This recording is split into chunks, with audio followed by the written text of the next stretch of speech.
été de plus en plus détériorée, et ça partout dans le monde.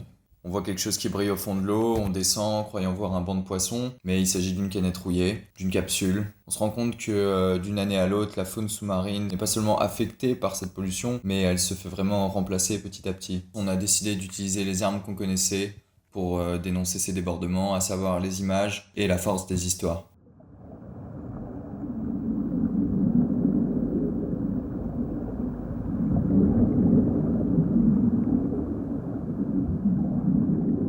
Notre film se situe dans un futur proche, hypothétique, dans lequel les animaux sous-marins seraient venus s'hybrider avec des objets de la pollution. Une évolution que le monde sous-marin aurait subi. On a des animaux qui se sont hybridés avec la pollution et on va suivre plusieurs personnages en fait, séquence après séquence, qui vont évoluer dans ce milieu-là.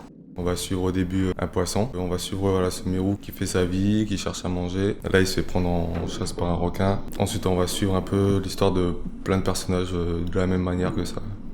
Et ce qu'on a voulu faire, c'est simplement des séquences où c'est le chasseur chassé, la prédation sous l'eau. Et que malgré leur hybridation, ils essaient de survivre comme avant.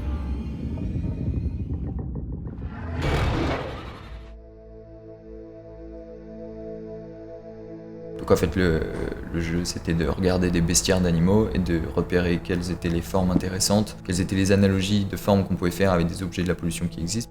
On a tous fait des retours sur comment améliorer ce personnage, comment un design dans ce sens pourrait aider le caractère de ce personnage. Il y a plein de petits concepts qui ont été faits. Par exemple, les requins qui ont donc la gueule très vers l'avant comme ça, on s'est dit que ça nous a fait direct penser à certaines voitures, les vieilles BMW, etc., qui ont le même type d'avant, avec les phares qui pouvaient devenir les yeux, etc. Le requin ressemblait pas du tout à ça au départ, on l'a rendu plus agressif, plus hybridé, pour que la peau et le métal se fusionnent mieux.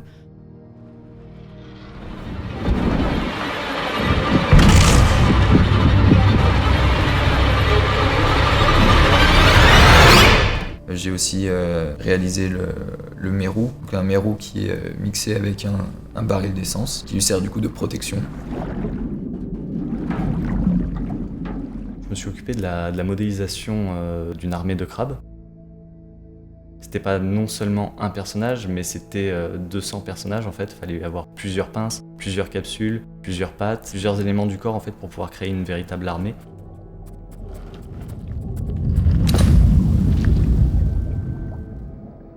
La tortue qui est mélangée avec une soupière, qui a un couvercle en verre et qui a la capacité de se camoufler dedans et de voir à travers son couvercle sans que les ennemis puissent la voir.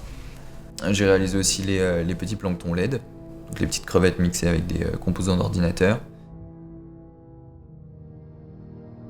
Je me suis occupée du modeling, du sculpt, du texturing et du shading du calamar. C'est quand même un asset très très gros, donc j'ai dû travailler en plusieurs parties. Ce qui a été vraiment intéressant par contre, c'était de travailler la fusion entre l'avion et le poulpe, l'espèce de calamar, parce que quand on regarde une forme de calamar, ça a déjà la forme un peu fuselée d'un avion. Et ce qui a été compliqué dans ce personnage, c'est que c'est en fait un des seuls personnages qui doit être là dans le décor depuis le début, mais qui doit être camouflé en fait, comme ce que font les calamars. Donc on doit voir l'avion, il faut qu'il soit assez visible, mais il faut que le calamar soit quand même caché pour créer l'effet de surprise avec le requin.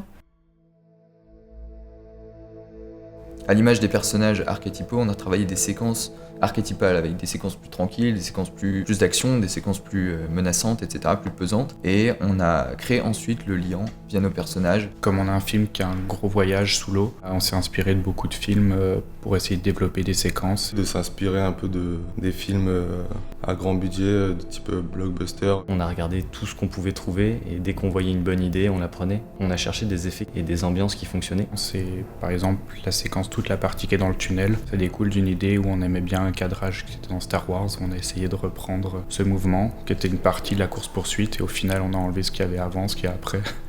Et on a gardé cette idée-là. Essayer de jouer avec les émotions du spectateur en alternant en permanence séquences fortes, peur, joie, soulagement, tristesse. Et il y a eu plein de petites choses comme ça où c'est un travail d'équipe, mais il y a toujours quelqu'un qui a amené quelque chose et ça rebondissait sur une nouvelle idée.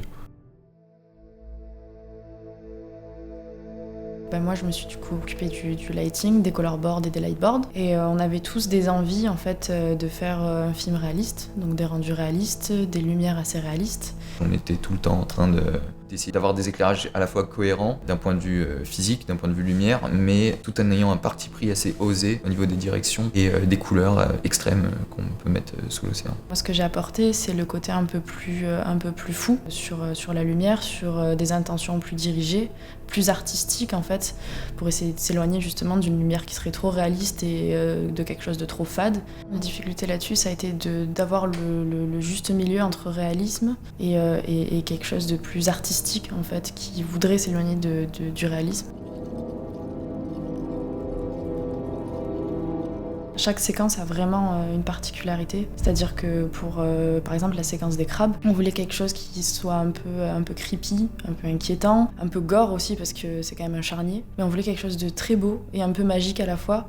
Et par exemple, vous avez un plan où on a le gibier qui est recouvert de plein de crabes avec toutes ces petites capsules qui sont là comme ça, qui brillent hyper colorées, et en même temps vous avez des espèces de volumes un peu verdâtres et des lumières qui viennent en clair-obscur derrière, et on regarde quand même une scène de mort. Mon rôle principal, c'est l'animation, donc faire bouger les personnages, mais on a aussi dû faire du rig, donc je me suis principalement occupé des rigs des crabes et des planctons LED. J'ai fait l'animation du film et j'ai aussi fait du coup les rigs de tous les personnages sauf les crabes et les LED. Et j'ai aussi fait tout le système de foule, de crowd. C'est la première fois que je dois animer des poissons sous l'eau. Et dit comme ça paraît simple, mais en fait, tout le système de poids est complètement différent sous l'eau. Un poisson peut facilement onduler, et là, vu qu'ils sont hybridés avec des objets rigides, ça limite un peu certains mouvements, et du coup il fallait s'adapter à ça, donc voilà, c'était assez compliqué de ce point de vue-là. Pour tout ce qui est animation, c'est vraiment inspiré de films documentaires ou de gens qui ont fait de la plongée et tout pour avoir des animations de poissons, de crabes ou de tortues. Comme on a un film réaliste, on pouvait s'inspirer que de choses réelles et pas de choses dont ça a déjà été interprété par quelqu'un d'autre. On a essayé de faire, c'est de se partager des petits conseils, des petits tips d'animation si on découvrait certaines choses pour montrer mieux le poids sur un certain personnage.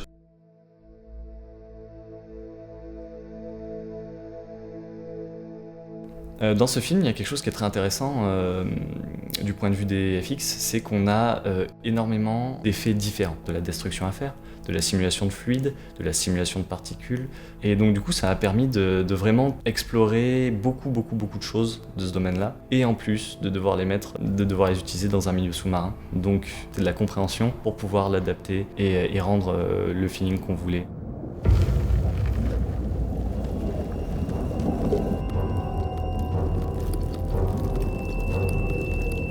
Un des moments clés du film, c'est vraiment l'attaque du requin, donc au début, qui fait vraiment comprendre au spectateur que le personnage qui est regardé n'est pas le héros, et que la mort est présente dans cet univers, et elle est même présente très graphique. Donc c'est pas juste il est mort hors champ, c'est vraiment la mort est là, on la montre au spectateur, et on la montre bien même. C'est quelque chose d'assez fun à faire, qui était assez difficile par contre dans son enchaînement, son mouvement et ses raccords entre les plans. Mais au final, c'était un bon challenge. Une fois de l'avoir fait, on se dirait c'est cool, et après quand Mathieu y repasse, qu'il rajoute une couche de FX, là je me dirais tiens, c'est vraiment chouette. Et ça, c'est un plaisir aussi tout au long de la prod de voir son plan évoluer. Le travail en équipe, ça a été quelque chose d'intéressant. Chaque chose que je fais, il y a un avant et un après, c'est quelqu'un d'autre qui peut s'en occuper, et du coup ça se rapproche de prod réel. C'est-à-dire qu'il faut s'adapter aux besoins de chacun dans chaque département. Il y a beaucoup d'allers-retours avec le département des FX par exemple. C'est de longs mois de travail et de préparation, et quand on voit le résultat final et qu'on en est satisfait, c'est quelque chose c'est un sentiment très gratifiant. C'est-à-dire qu'on voit vraiment que c'est un travail d'équipe. En fait, on est une équipe hyper synchro. On a chacun notre domaine de prédilection, ce qui fait que la communication s'est super bien passée.